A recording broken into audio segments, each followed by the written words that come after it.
guys, Nikki Novak here in the Young Hollywood studio with Oscar nominee Beau Willimon. How does that feel to be an Oscar nominee? It's surreal. I'm just trying to soak it up and enjoy it all. So you're nominated for Best Adapted Screenplay for Ides of March. You got something the other guys don't have. You exude something. You draw people in. You're the big man on campus. I'm just a lowly intern. What time you gotta work tomorrow? 9 a.m. I thought I was being smooth and subtle. No, you're pretty forward. You have an idea how to tie No, tie. not a clue. Yeah, I wrote a play called Farragut North 8 years ago, shortly after coming off the Howard Dean campaign. I worked as a press advance staffer for that. And I got back to New York and was desperate to write something, and politics was on the brain.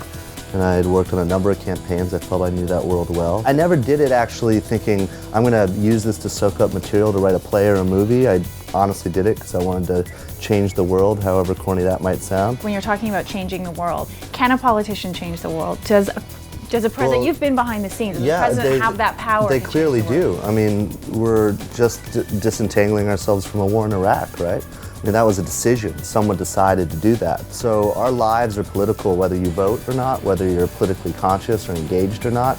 You are affected by what people are doing in Washington. So you're the optimistic politician. I like this. I don't see, a lot of people think that the movie is cynical or pessimistic or jaded. I don't think so. I think it's just more realistic. If your boy wins, you get a job in the White House. He loses, you're back at a consulting firm. There's extreme optimism and idealism, which we need in the world. That's where you have people like Martin Luther King.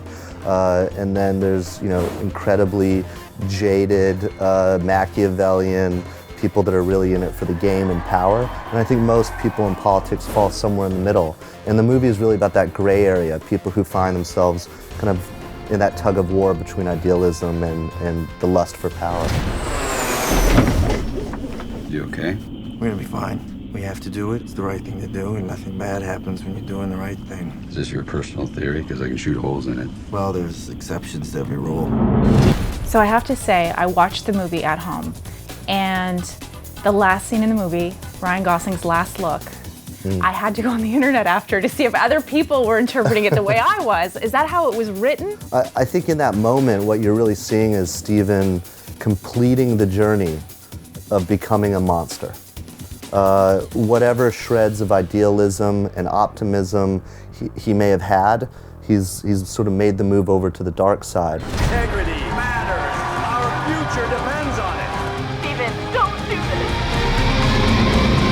I'll do or say anything if I believe in it, but I have to believe in the cause. When a play is turned into a movie, which is rare to begin with, usually it's had a big successful run, usually on Broadway. This play had not had a production yet. In fact, I had never had a production of anything in my life. Farragut being turned into a movie, that process started 5 years ago, opened a lot of doors for me, and I've written a number of movies, done some stuff since. But right now what I'm working on is this TV show that I'm doing with David Fincher and Kevin Spacey and Robin Wright, called House of Cards. You get these amazing casts. Yeah, I mean, I've been very, very lucky to work with among the best people out here in Hollywood. Do you ever have writer's block, and if you do you have a remedy for it? I don't believe in writer's block. Really? I think, if you're scared of a blank sheet of paper, there's far scarier things in the world. What's scarier, politics or Hollywood? Well, there's a saying that Washington, D.C. is just Hollywood for ugly people. and I think that's kind of true.